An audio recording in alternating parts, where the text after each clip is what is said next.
الله الرحمن الرحيم الحمد لله وكفى وسلام على عباده الذين اصطفى أما بعد أعوذ بالله من الشيطان الرجيم بسم الله الرحمن الرحيم أفأمن الذين مكروا السيئات أن يخسف الله بهم الأرض أو يأتيهم العذاب من حيث لا يشعرون أو يأخذهم في تقلبهم فما هم بمعجزين أو يأخذهم على تخوف فإن ربكم لرؤوف رحيم صدق الله العظيم. معزز سامعین، سورۃ النحل کی یہ چند آیتیں ہیں۔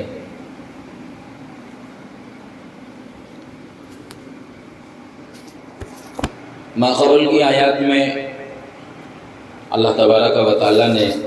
جو کل کا درس تھا اس میں دو مضمون اللہ نے ذکر فرمائے تھے۔ پہلا ہجرت کے تعلق سے،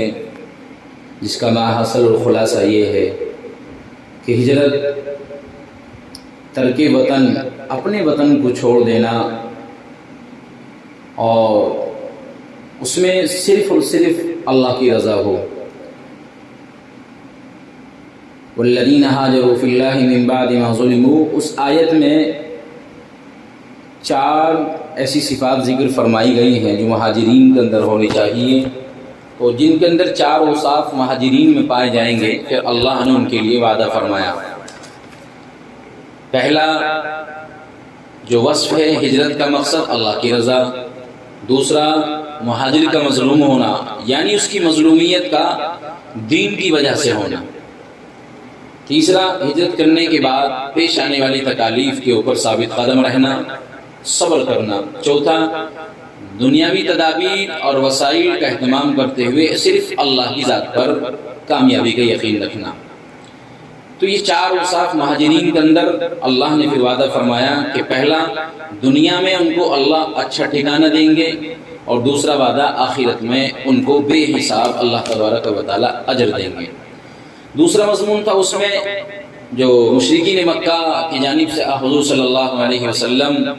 کی مخالفت کی وجہ سے جو اعتراض اور سوال تھا کہ اللہ نے کسی انسان کو پیغمبر کیوں بنایا ہے، فرشتوں کو کیوں نہیں بنایا، اس کا جواب دیا گیا وَمَا أَرْسَلْنَا مِن قَبْلِكَ إِلَّا رِجَالًا نُوحِي سے، کہ انسانوں کو بنانے میں ہی حکمت تھی، اور بشر کو اللہ تبارک و تعالیٰ نے جو پیغمبر بنایا اسی میں مصلحت تھی، اور اسی کے اندر اللہ تبارک و تعالیٰ نے حکمت کو رکھا تھا تاکہ ایک بشر کو سمجھانا آسان ہو جائے۔ پھر دلیل کے طور پر اللہ تبارک و تعالیٰ نے فرمایا کہ یہ پورا سلسلہ سیدنا آدم علیہ السلام سے لے کر جناب رسول اللہ صلی اللہ علیہ وسلم تک اللہ نے کسی بھی موقع پر اللہ تبارک و تعالیٰ نے کسی فرشتوں کو پیغمبر نہیں بنایا، بلکہ اللہ نے بشر کو پیغمبر نہ بنانے کی حکمت اور مصلحت یہی بیان کری ہے کہ ایک بشر کو سمجھانے میں آسانی ہو اور صحیح طور پر سمجھا سکے۔ یہ کل کی آیات کا جو درس تھا اور کل کی آیات کی جو تفسیر تھی اس کا خلاصہ تھا۔ آج کی آیات میں اللہ تبارک و تعالیٰ نے جو اسلام کے مخالفین ہیں اللہ نے ان کو مخاطب کر کے یوں کہا ہے کہ وہ جو اسلام کے مخالف ہیں وہ اللہ کی پکڑ سے معمون نہیں ہیں۔ دیکھیے گزشتہ آیات میں کفار کو آخرت کے عذاب سے ڈرایا گیا تھا، اور اس میں سمجھایا گیا تھا ثم یوم القیامت یخزیہم، وہاں پر یہ بات بتائی تھی کہ آخرت میں عذاب اس طرح کا ہوگا اور رسوا ہوں گے۔ تو اللہ تبارک و تعالیٰ ان آیات میں فرماتے ہیں کہ آخرت سے پہلے دنیا میں بھی اللہ تبارک و تعالیٰ کا عذاب ان کو آ سکتا ہے اور آیا بھی ہے، لہذا دنیا میں بھی اللہ تبارک و تعالیٰ کے عذاب میں وہ مبتلا ہو سکتے ہیں، اللہ ان کو عذاب میں مبتلا کر دے گا ان کی مخالف ہونے کی وجہ سے، اسلام کے خلاف چالیں اور تدبیریں کرنے کی وجہ سے۔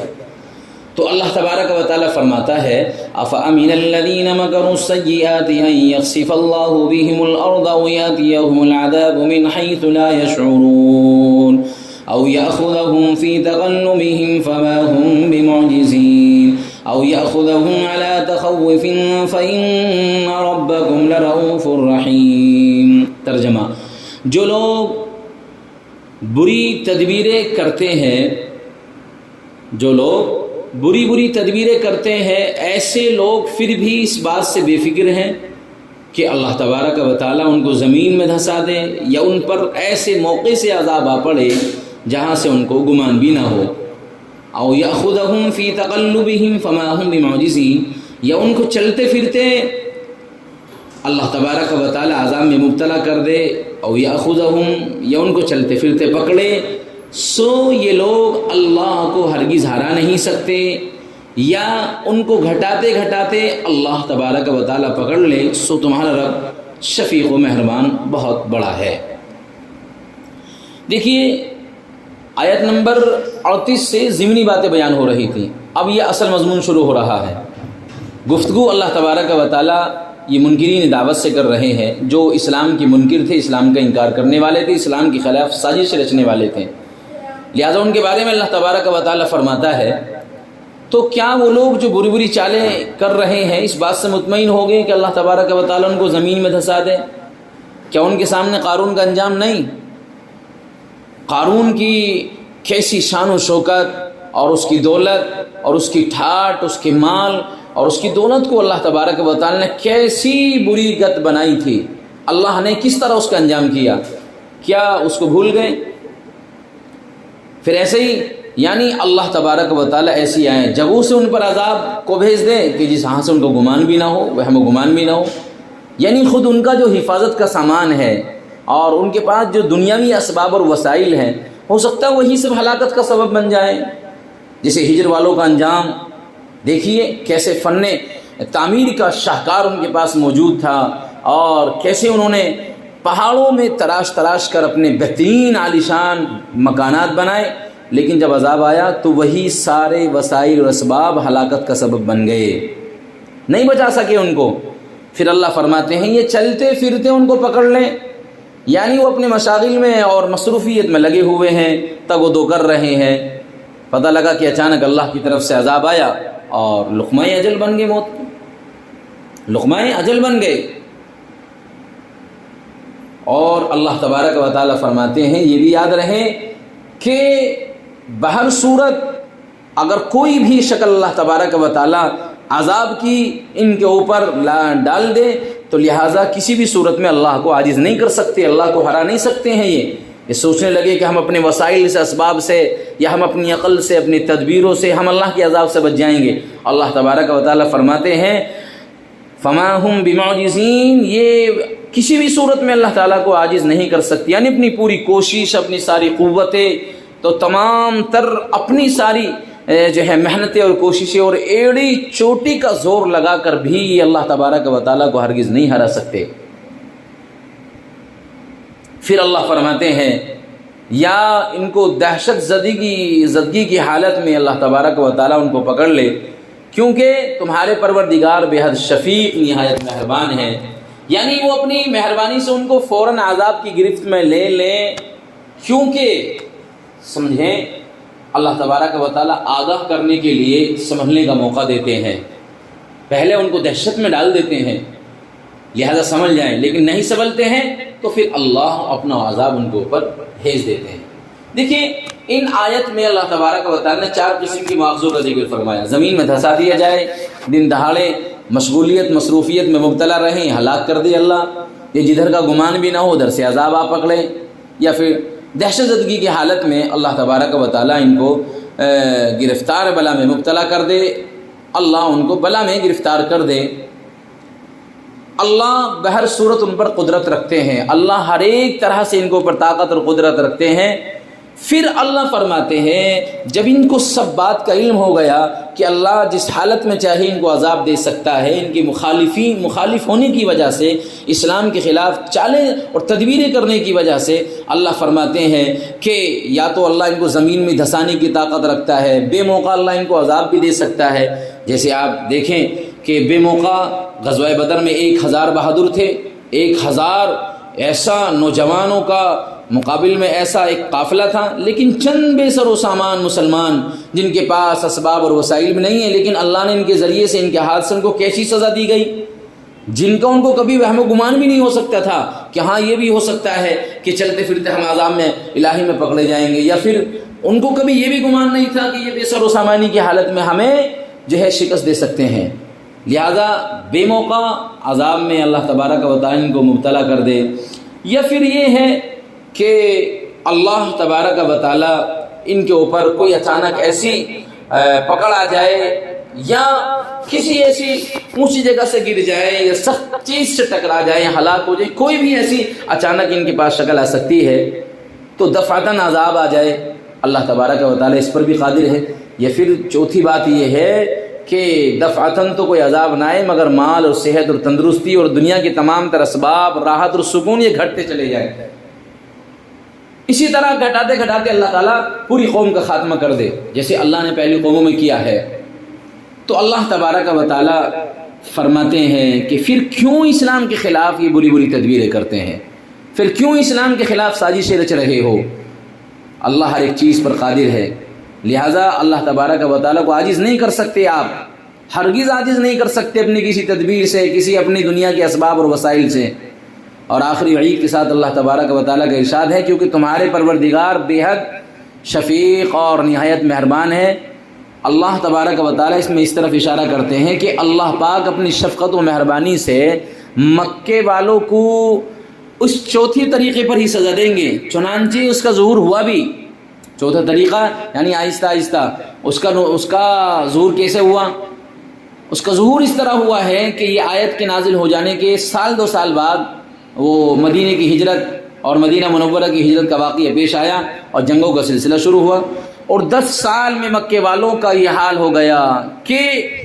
گیا جس دن مکہ فتح ہوا اس دن میں کسی میں ذرا سی بھی تاب نہیں تھی کہ کوئی بات کر سکے، کوئی کچھ اپنی جو ساری ان کی طاقتیں، سارے ان کے اسباب تھے، سب ختم ہو گئے۔ لہذا 10 سالوں کی جنگوں میں مشرکین کی ایک بڑی تعداد وہ تھی جو مارے گئے اور ختم ہو گئے، اور باقی جزیرۃ العرب تمام کا تمام اللہ تبارک و تعالی نے دولت ایمان سے ان کو مالا مال فرما دیا۔ تو یہ اس کا ظہور ہوا بھی ہے، آہستہ آہستہ اللہ نے ان کو اوپر ایسے عذاب کو مبتلا کیا، اور سب کے سب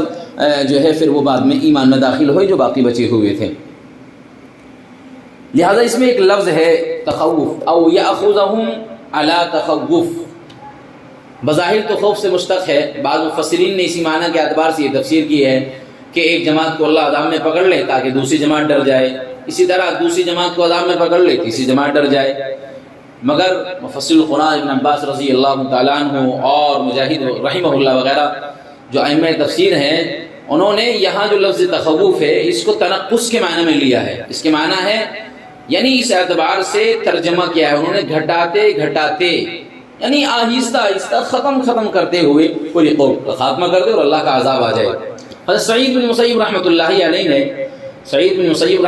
علیہ نے فرمایا کہ حضرت فاروق اعظم رضی اللہ تعالیٰ عنہ کو بھی جب یہ لفظ آیا تھا تو ان کو بھی اس معنی میں تردد پیش آیا تھا، اس لفظ کے معنی میں۔ تو عمر فاروق رضی اللہ تعالیٰ عنہ ممبر پر تھے، برسر ممبر صحابہ کو خطاب کر کے فرمایا کہ لفظ تخوف کے آپ کیا معنی سمجھتے ہیں؟ مجمع خاموش ہو گیا، عام مجمع تھا، مگر ایک قبیلہ حضیل کا ایک شخص تھا، اس نے عرض کیا المؤمنین، یہ لفظ ہمارے قبیلے کا ایک خاص لفظ ہے اور ایک خاص لغت ہے ہماری قبیلے کی، ہمارے یہاں یہ لفظ تنقص کے معنی میں استعمال ہوتا ہے۔ عمر فاروق رضی اللہ تعالیٰ عنہ اس نے عمر فاروق سے یہ بات کہی، اور انہوں نے کہا کہ تنقص کا مطلب ہوتا ہے بتدریج گھٹانا، آہستہ آہستہ۔ تو فاروق اعظم رضی اللہ تعالیٰ عنہ نے سوال کیا، کیا عرب اپنے اشعار میں، عرب والے اپنی شاعری میں اس لفظ کا استعمال کرتے ہیں؟ اس نے عرض کیا ضرور کرتے ہیں، خلیفۃ المسلمین المؤمنین کرتے ہیں۔ لہذا اپنے قبیلے کے ایک شاعر ہیں ان کے ساتھ میں تھے جن کا نام ابو کبیر، مفسر نے لکھا ہے، معرف القرآن میں مفتی صاحب نے یہ بات لکھی ہے کہ ان کا اس قبیلے کے ایک شاعر تھا ابو کبیر حضلی، اس کا ایک شعر پیش کیا گیا، اور اس کا شعر پیش کرنے کے بعد اس کا یہ لفظ آیا اور اس میں ترجمہ یہی کیا گیا۔ اس پر فاروق اعظم رضی اللہ تعالیٰ نے فرمایا کہ اب صحیح شرح صدر ہو گیا ہے، اور یوں کہا کہ تم اشعار جاہلیت کا علم حاصل کرو، کیونکہ اس میں تمہاری کتاب کی تفسیر اور تمہارے کلام کے معنی کا فیصلہ ہوتا ہے۔ تو لہذا قرآن کے معنی اور مفاہیم مطالب کو سمجھنے کے لیے جاہلیت کے اور زمانہ جاہلیت میں جو اشعار تھے، لہذا ان کا علم سیکھا جا سکتا ہے، اس ادب کو سیکھا جا سکتا ہے جس سے قرآن صحیح طور پر سمجھا جائے۔ تو یہ ان آیات کا خلاصہ، ان آیات کا مضمون ہے۔ خلاصہ یہی ہے کہ یہ جو اسلام کے خلاف چالیں کرتے ہیں، اسلام کے خلاف سازشیں رچ رہے ہیں، طرح کی تدبیریں کر رہے ہیں، ان کو باز آ جانا چاہیے، نہیں تو اللہ قادر ہے ان کو زمین میں دھسا دے، بے موقع اللہ ان کو عذاب میں مبتلا کر دے، یا چلتے پھرتے اللہ کی طرف سے کوئی عذاب آ جائے اور یہ سمجھ لیجئے آہستہ آہستہ اللہ ان کو عذاب میں مبتلا کرتا چلا جائے۔ یہ ساری شکلوں کے باوجود یہ ذرہ برابر اس کے اوپر قادر نہیں ہے کہ اللہ کو ہرا سکیں یا اللہ کے عذاب سے بچ جائیں۔ اب ایک بار ترجمہ سنیں۔ افامن الذین مکروا السیئات ان یخسف اللہ بہم الارض، جو لوگ بری بری تدبیریں کرتے ہیں، کیا ایسے لوگ پھر بھی اس بات سے بے فکر ہیں کہ اللہ تعالیٰ ان کو زمین میں دھسا دے، یا ان پر ایسے موقع سے عذاب آ پڑے جہاں سے ان کو گمان بھی نہ ہو، یا ان کو چلتے پھرتے پکڑے؟ سو یہ لوگ خدا کو ہرگز نہیں ہرا سکتے۔ او یاخذہم علی تخوف فإن ربکم لرؤوف رحیم، یا ان کو گھٹاتے گھٹاتے پکڑ لے سو تمہارا رب شفیق و مہربان ہے۔ اللہ تعالیٰ عمل کی توفیق عطا فرمائے۔ اللہ تبارک و تعالیٰ صحیح معنی میں ہمیں ایمان کی حلاوت نصیب فرمائے، قرآن سے سچی محبت عطا فرمائے۔